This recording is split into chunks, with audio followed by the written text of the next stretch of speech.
바랍니다. 그리고 제일 앞자리에 보면은 4분씩 앉았죠. 4분씩 앉았는데 불편합니까? 불편하지 않죠? 중간 자리는 원래 4분이 앉는 자리예요. 4분이 앉는 자리인데 옷이나 가방이나 이런 것들이 자리에 들게 되면은 옆에 사람이 좀 힘들고 복잡해지니까, 그러면 앞쪽에 보면은 그런 데가 있습니다. 무릎 앞에 거기에 걸면은 서로 조금 편안하게 앉을 수 있고, 나중에 오시는 분들을 위해서 여러분들이 자리를 좀 많이 배려해 주시면은, 지금 뒤에 자리가 좀 부족해서 지금 어려움이 좀 있습니다. 좀 그렇게 해주시면 감사하겠습니다. 오늘 주님을 기다리게 하는 성탄절이라는 제목으로 성탄절의 말씀을 함께 나누도록 하겠습니다. 우리 주님의 탄생을 기념하는 성탄절입니다. 교회마다 주님의 탄생을 축하하는 찬양으로 가득한 날입니다. 우리를 구원하기 위해 이 세상에 사람의 몸을 입고 오신 그리스도의 탄생을 기뻐하는 것은 너무나 당연한 일이죠. 오늘 성탄절을 맞이해서 우리 그리스도인들은 어떤 마음으로 성탄절을 맞이하는 것이 성탄절 본래의 의미를 살릴 수 있을까를 같이 고민해 보려고 합니다. 이런 고민은 2000년 교회 역사의 고민이기도 했습니다. 신약 교회의 역사를 보면 그리스도인들은 성탄절에 관심을 많이 두지 않은 것으로 보입니다. 부활절은 처음부터 매우 중요하게 생각했지만 성탄절은 그렇지를 않았습니다. 성탄절보다는 오히려 주님께서 요단강에서 세례를 받으심으로 이제 주님께서 이 땅에 그리스도로 오셨음을 보여주는 바로 그날을 기억하려고 했습니다. 교회는 이날을 1월 6일로 기억하고 주현절로 지켰음이 2215년경 알렉산드리아의 클레멘테의 기록에 나옵니다. 나중에 예수님의 탄생에도 관심을 가지면서 주현절에 성탄을 겸해서 지키게 되었습니다. 오늘 우리들이 지키는 12월 25일을 성탄절로 지키게 된 첫 번째 기록은 로마의 필로 칼루스가 작성한 것으로 알려져 있는 354년 코덱스 달력인데, 여기에 12월 25일을 유대 베들레헴에서 그리스도가 나신 날이라고 기록되어 있습니다. 대략 이때로부터 성탄절은 교회의 중요한 절기로 인식되고 유럽으로 확산되게 됩니다. 원래 12월 25일은 당시 달력으로 볼 때는 이제 동짓날입니다. 동짓날 낮이 이제 다시 길어지는 것을 염두에 두고, 그때 로마에서는 불멸의 태양신이라면서, 태양은 사라지지 않으니까요, 태양신을 섬기는 로마의 축제일이었습니다. 한국교회가 이단으로 적시한 하나님의 교회라고 일명 안상홍 증인회가 자신들 외에 성탄절을 지키는 모든 한국교회가 잘못되었다고 비난하는 근거이기도 합니다. 태양신을 섬기는 날을 성탄절로 지키는 것은 우상을 섬기는 문화와 결탁되어 있기 때문에 그것은 진리에서 벗어났다는 것입니다. 그리고 자신들만 태양신을 섬기는 성탄절을 지키지 않기 때문에 진리에 속한 교회라고 주장합니다. 그렇다면 왜 로마의 축제일을 성탄절로 정해서 지키게 되었을까요? 여기에 교회는 2가지의 설명을 합니다. 한 가지는 주 313년 기독교가 공인된 이후로 우상숭배적인 로마인들의 절기를 기독교인들의 절기로 바꿔 나가기 시작을 했다는 것입니다. 불멸의 태양신을 축하하는 동지의 축제를 그 대신에 의의 빛이신 예수 그리스도의 탄생을 축하하는 축제로 바꾸었다는 그런 설명입니다. 말라기 4장 2절에 보면 공의로운 해로 소개된 오실 그리스도이신 예수께서 요한복음 8장 12절에 나는 세상의 빛이라고 하신 것에 유추한다는 것입니다. 또 하나는 성경적인 근거에서 나온 설명이 있습니다. 세례 요한의 아버지 사가랴가 대속죄일에 가브리엘 천사로부터 세례 요한이 태어날 소식을 받게 되는데, 그로부터 6개월 후에 이 가브리엘 천사는 나사렛 동네의 마리아라는 처녀에게 나타나서 보라, 내가 잉태하여 아들을 낳으리니 그 이름을 예수라 하라고 합니다. 그렇다면 대속죄일인 유대절기로는 7월인데 태양절기로는 보면 태양력으로 보면은 9월 15일경 정도가 됩니다. 그로부터 6개월이 지나면은 그 이듬해 예수님이 잉태하신 시점이 3월 15일 정도가 됩니다. 그로부터 잉태 기간인 보통 9개월 10일 정도가 되죠. 280일 정도가 지나고 나면은 정확하게 12월 25일이 됩니다. 예수님의 탄생일로 12월 25일로 정한 경위가 바로 기독교가 공인되기 약 100년 전쯤인 주전 220년경 로마의 감독 히폴리투스가 쓴 다니엘서 주석에 이러한 설명으로 나오고 있습니다. 그렇게 본다면은 기독교가 공인되고 난 다음에 로마의 문화 속에 동화된 성탄절이 아니라 이미 그 전에 성탄절을 12월 25일로 그 절기에 맞추어서 계산을 해볼 때에 그때가 되어서 지키게 됐다는 이런 설명이 되는 것입니다. 그런데 초대교회가 처음부터 성탄절을 아주 중요하게 생각한 것 같지는 않습니다. 그 이유는 나름대로 신앙적인 그러한 연유가 있습니다. 하나님의 인류를 구원하심에 있어서 하나님이 하신 구원 사역은 우리가 잘 알고 있는 것처럼 그리스도의 우리를 위한 십자가 고난과 우리의 죄를 사하시고 난 이후에 사흘 만에 다시 살아나 주심으로 우리에게 영원한 생명이 있음을 부활로서 확인시켜 주셨던 그 부활로서 충분하다고 보았기 때문입니다. 사도들이 복음을 전할 때도 바로 이 십자가와 부활을 끊임없이 전해왔습니다. 자칫 성탄절을 기쁨의 절기로 지키다가 보면 하나님의 구원 사역의 의미를 드러내기보다는 세속적인 축제로 변질될 우려가 있음을 간파했다고 볼 수 있습니다. 그래서 17세기 청교도들은 성탄절을 지키는 것 자체를 법으로 금한 적도 있습니다. 미국에서는 1870년이 되어서야 성탄절을 공휴일로 공인하게 되는데, 그렇지만 당시 성탄절 공인은 예수님의 탄생일을 근거로 가지고는 있지만은 교회적인 중요한 절기가 되었다기보다는 가족 간에 선물을 주고받으면서 휴가를 즐기는 그러한 분위기로서의 성탄절을 지켰습니다. 한국에 들어온 초기 선교사들도 이런 분위기 때문에 성탄절이 되면은 서로 선물을 교환하고 휴가를 즐기고 그렇게 했답니다.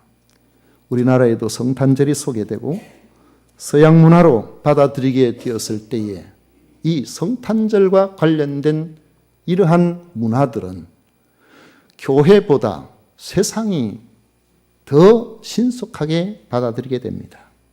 그 결과는 뭡니까? 들뜬 유흥 분위기로 성탄절을 맞이하게 되는 것이죠. 거기에 편성한 상업화가 대두됩니다. 복음이 들어온 지 얼마 되지 않은 1926년에 성탄절의 상업화를 경계하는 글이 벌써 우리나라에 등장합니다. 화수분이라는 단편소설로 유명한 전영택이라는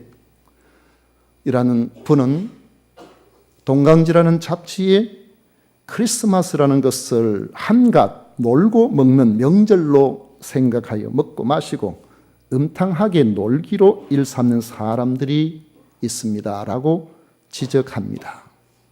지금도 성탄절 전야에 사건, 사고가 당일로 볼 때는 가장 많이 일어나고 불신의 젊은 청춘들이 가장 죄를 많이 짓는 날이 바로 성탄절 전날이 아닌가 그렇게 이야기를 합니다.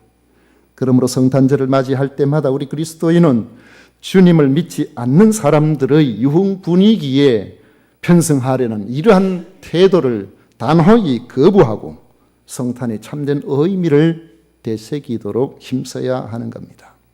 그렇다면 성탄절을 맞이할 때마다 우리가 반드시 잊지 않고 기억해야 될 것이 있겠지요. 뭐겠습니까? 바로 성탄의 축복은 모든 사람의 것이 아니고 주님을 기다리는 사람의 몫이었다는 것을 기억해야 하는 것입니다. 1절과 2절을 보십시오. 오늘 1절과 2절을 다 같이 읽습니다. 헤롯 왕 때에 예수께서 유대 베들레헴에서 나심에 동방으로부터 박사들이 예루살렘에 이르러 말하되 유대인의 왕으로 나신 이가 어디 계시냐? 우리가 동방에서 그의 비열을 보고 그에게 경배하러 왔노라 하니.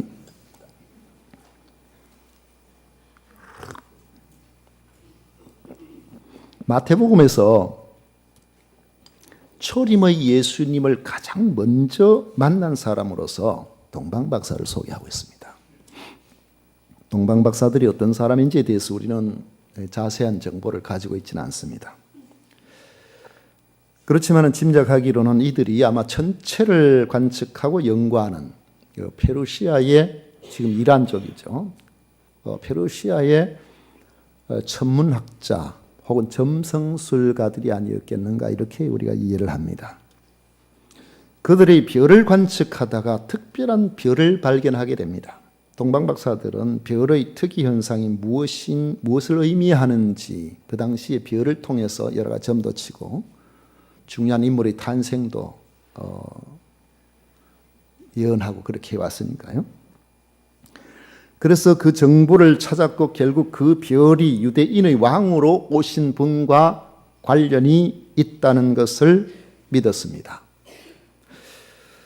일반적으로 생각해 보면은 그 먼 곳에서 특이한 별을 발견하고 이 별의 의미가 무엇인지에 대한 문서를 아마 성경을 통해서 그들이 알았을 것이라고 생각해 볼 수 있지만은 유대인의 왕으로 오신 분과 관계가 된다는 이러한 결론을 내게 됐다면은 사실 그들의 역할은 그것을 기록으로 남겨놓거나 하는 것으로 끝낼 수도 있습니다.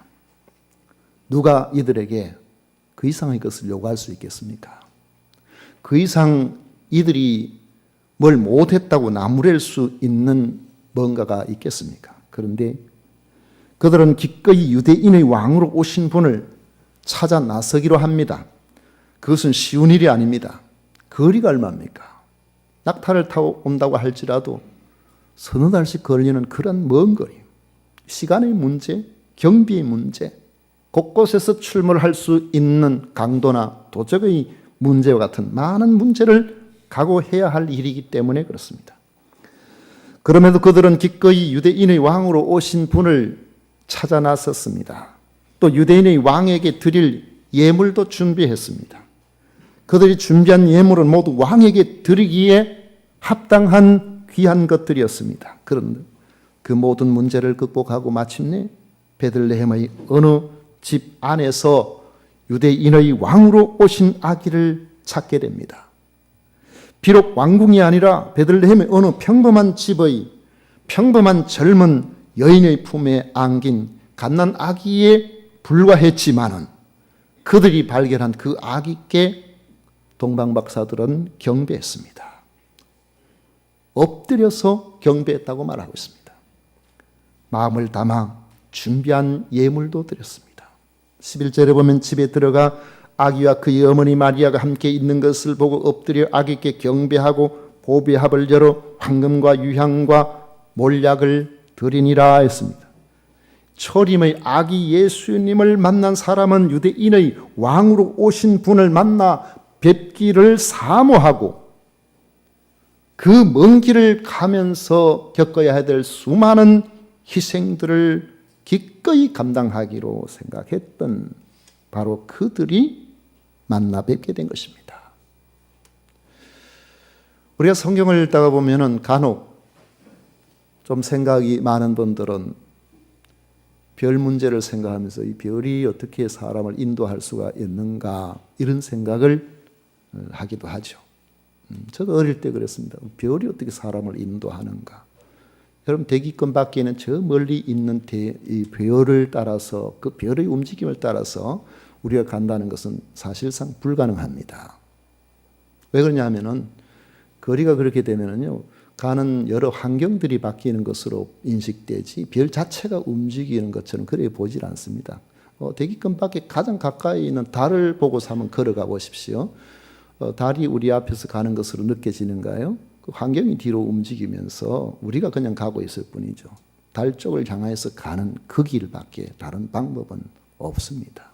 제가 생각할 때 여기 이 별은 제가 대기권 밖의 전체의 한 부분이 아니고 하나님께서 이 동방박사들에게 예비하신 특별한 빛이라고 저는 믿습니다. 그것이 대기권 안의 상공에 수백 미터 위에만 있다고 할지라도 그 당시에 그들이 보기에는 아마 별처럼 보였을 것 같다는 생각이 듭니다. 왜 그런 생각을 또 하게 되느냐 하면은 나중에 예루살렘 갔다가 베들레헴으로 가게 되는데 밤중에 그 별이 떠서 그들을 인도하는데 정확하게 베들레헴으로 인도합니다. 정확하게 베들레헴. 그리고 바로 그 별이 떠 있는 그 밑에 아기 예수님께서 탄생한 집이 있었단 말이죠. 이걸 보면 아마 하나님께서 특별하게 인도하신 초자연적인 그러한 별이었을 것 같다는 그러한 생각이 듭니다. 예루살렘에서 아기 예수님을 만나 뵙게 된 연로한 시므온이나 아주 나이가 많은 안나라는 여선지자도 동방박사들과 마찬가지로 예수님을 기다린 사람입니다. 누가복음 2장 25절에 보면 시몬에 대하여 소개하기를 이 사람은 의롭고 경건하여 이스라엘의 위로를 기다리는 자라. 그는 주의 그리스도를 보기 전에는 죽지 아니하려는 성령의 지시를 받고는 늘 오실 그리스도를 기다리고 있었다고 했습니다. 마침내 아기 예수님을 예루살렘에서 보게 되었을 때 그들은 아기를 안고서 하나님을 찬송하며 말하기를 주제여 이제는 말씀하신 대로 종을 평안히 놓아주시는도다. 내 눈이 주의 구원을 보아사오니 이는 만민 앞에 예비하신 것이요 이방을 비추는 빛이요 주의 백성 이스라엘의 영광이니이다 했습니다. 안나라는 고령의 여선지자는 성전을 떠나지 아니하고 주야로 금식하면서 기도하다가 아기 예수님을 만나게 되는데 아기 예수님을 보자마자 그분이 예루살렘의 성령을 바라는 모든 사람들의 그리스도라는 사실을 바로 알아보게 됩니다. 이처럼 예수님께서 이 땅에 오셨다고 모든 사람들이 예수님을 만난 것은 아닙니다. 동방박사들이 유대인의 왕으로 오신 분을 경배하기 위해 왔다는 말을 듣고 헤롯 왕과 온 예루살렘 사람들이 듣고 소동을 했지만은 아무도 예수님을 만나러 가지 않았습니다. 그 중에 헤롯 왕은 음모를 꾸며서 아기 예수님을 살해하려고 했죠. 대제사장과 백성들의 서기관들은 그들의 박식한 성경 지식을 가지고 미가서 5장 2절에 예수님께서 오신다면 바로 베들레헴에서 나게 될 것이라는 정확한 지식을 가지고 있었음에도 불구하고 그리고 그러한 징조를 가지고 찾아왔다는 동방박사들의 이야기를 들었음에도 불구하고 아무도 예수님을 찾지 않았습니다. 초림의 예수님을 만난 사람은 오직 주님을 기다리는 사람이었다는 거죠. 이런 점은 재림하실 주님을 만나는 경우와도 다르지 않습니다. 주님이 처음 이 세상에 사람의 몸을 입고 오셨을 때에도 초림의 주님을 기다리는 사람들이 주님의 탄생을 맞이한 것처럼 다시 오실 재림의 주님도 기다리는 사람이 만나게 되어 있다는 것입니다. 예수님께서는 누가복음 21장 36절에 너희는 장차 올 이 모든 일을 능히 피하고 인자 앞에 서도록 항상 기도하며 깨어 있으라고 하셨습니다. 마가복음 13장 37절에 보면 깨어 있으라 내가 너희에게 하는 이 말은 모든 사람에게 하는 말이니라 그렇게 말씀하고 있습니다. 그러므로 우리는 동방박사들이 그러했던 것처럼 시몬과 안나가 그러했던 것처럼 재림하실 주님을 깨어 있어 기다리는 삶을 살아가야 합니다. 주님의 재림을 기다리는 사람은 세상에 물들지 아니하려고 힘써 자신을 돌아보는 삶을 살게 되어 있습니다. 죄와 쾌락을 멀리하고 어떻게 하면 주님을 기쁘시게 해 드릴까를 고민하며 살려고 힘쓰게 되어 있습니다. 주님을 알지 못하는 사람들에게 기회가 되는 대로 복음을 전하려고 애를 쓰게 되어 있습니다.